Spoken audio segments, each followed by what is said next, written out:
Chazak u'baruch, boker tov. The Gemara teaches us that the beginning of the year, Rosh Hashanah, every siman, everything we do is a sign for the entire year. Because the beginning of the year is influence and is also deciding for the whole year, as we know by the judgment of Hashem, but also by things we do. That's why the Gemara said that a person needs to be very careful with the practices we do, especially on Rosh Hashanah, more than any other day, because we are in the head, in the beginning of the year. The same like the head is the beginning of the body. When the head hurts, the whole body is not functioning. So also Rosh Hashanah is the same thing. So, first thing, person needs to be very careful not to be angry in Rosh Hashanah. More than all the simanim, we're going to discuss about the simanim, but the first thing is not to be angry, not to be upset on Rosh Hashanah, because have some level of influence for the entire year. But we also know that we have simanim, we have like symbolic food that we eat in both nights of Rosh Hashanah.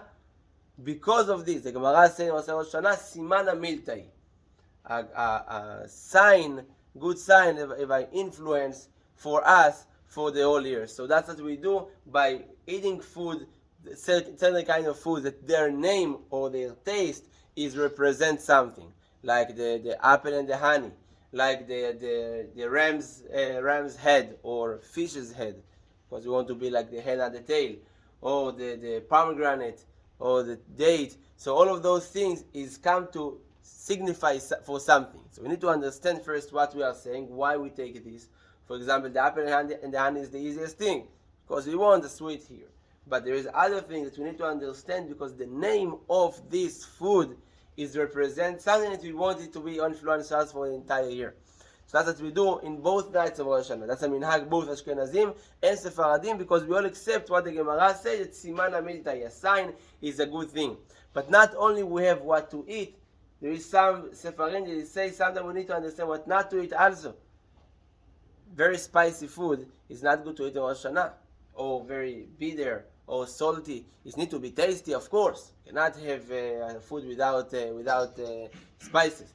But we need to know not extreme spices, because then is also is represent you are like suffering in Rosh Hashanah. His Chas Shalom can affect the whole year. And by the Kabbalah there is other things not to eat, like nuts, like other things. So we need to know that there is sign to what we are doing. But the most important thing is not to make a big deal out of it. Sometimes there is a fight between the husband and the wife. She wants spicy, he says no, the Halacha says not. So it's worse to fight than eating spicy. Better for you to eat the whole Rosh Hashanah, eat spicy, than fight over if it eats spicy or not, or eat salty or not. So that's more important. But we need to understand that a good sign is means something for us. So if the table is set, of course we come from shul, the table is set, everything is ready, it's a good sign for the whole year, especially this year because it's also Shabbat. So we know that two malachim come with the person Erev Shabbat from the shul coming home. So if they see everything is said, they say, but Hashem, next Shabbat is going to be the same thing. So we want not only next Shabbat to be the same thing, the whole year to be the same thing, to be said, to be nice. So we need to emphasize and really put the focus on the beginning of the year, and B'ezrat Hashem, that's going to lead for the whole year to be good and sweet.